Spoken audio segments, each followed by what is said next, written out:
Good evening, everyone, and welcome to Module 4, Financial Statements, Preparation and Analysis. In this module, we will re-examine the steps to preparing financial statements and assessing business performance with the application of financial ratios.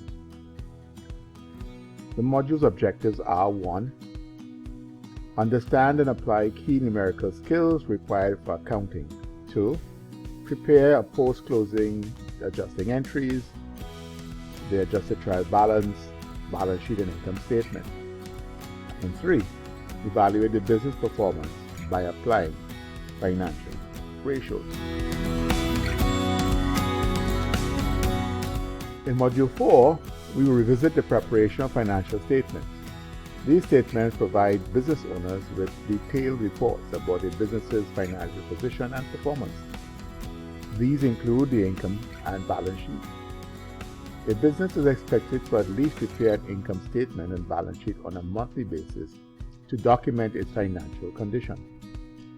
Ratio analysis is a qualitative method of gaining insight into a company's liquidity, operational efficiency, and profitability by evaluating its balance sheet and income statement.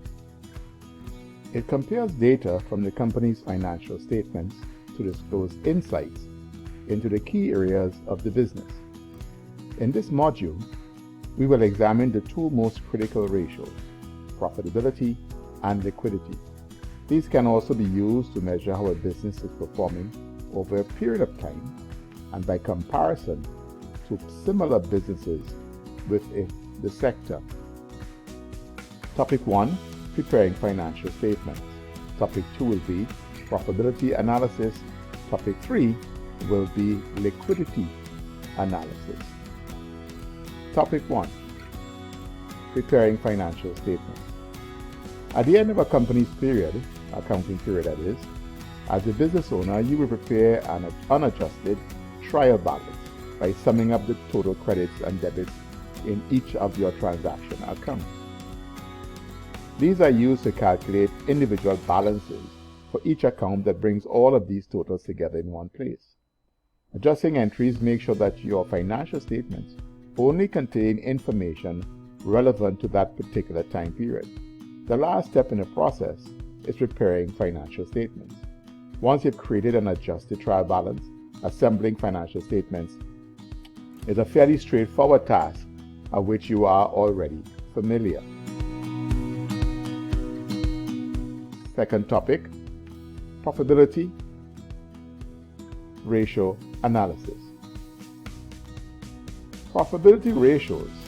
This type of ratio helps in measuring the ability of a company in earning sufficient profits. The types of profitability ratios are 1. A gross profit ratio. These are calculated in order to represent the operating profits of an organization after making necessary adjustments pertaining to the cost of goods sold. B. Net profit ratio. The net profit ratios are calculated in order to determine the overall profitability of an organization after reducing both cash and non-cash expenditures. C. Operating profit ratio. Operating profit ratio is used to determine the soundness of an organization and its financial ability to repay all of its short-term and long-term debt obligations. This brings us on to our third and final topic, liquidity ratio analysis. Liquidity. This type of ratio helps to measure the ability of a company to take care of its short-term debt obligations. A higher liquidity ratio represents that a company is highly rich in cash. Current ratio. The current ratio is the ratio between the current assets and the current liabilities of a company. The current ratio is used to indicate the liquidity of an organization in being able to meet its debt obligations in the upcoming 12 months. A higher current ratio will indicate that the organization is highly capable of repaying its short-term debt obligations. And finally, the quick ratio. The quick ratio is also known as the asset test or liquidity ratio. It measures the ability of a business to pay its short-term liabilities by having assets that are readily convertible into cash. These assets are namely cash, marketable securities, accounts receivable. These assets are also known as quick assets, since they can be quickly turned into cash. Please get set in the module. Looking forward to this next 2 weeks in this module.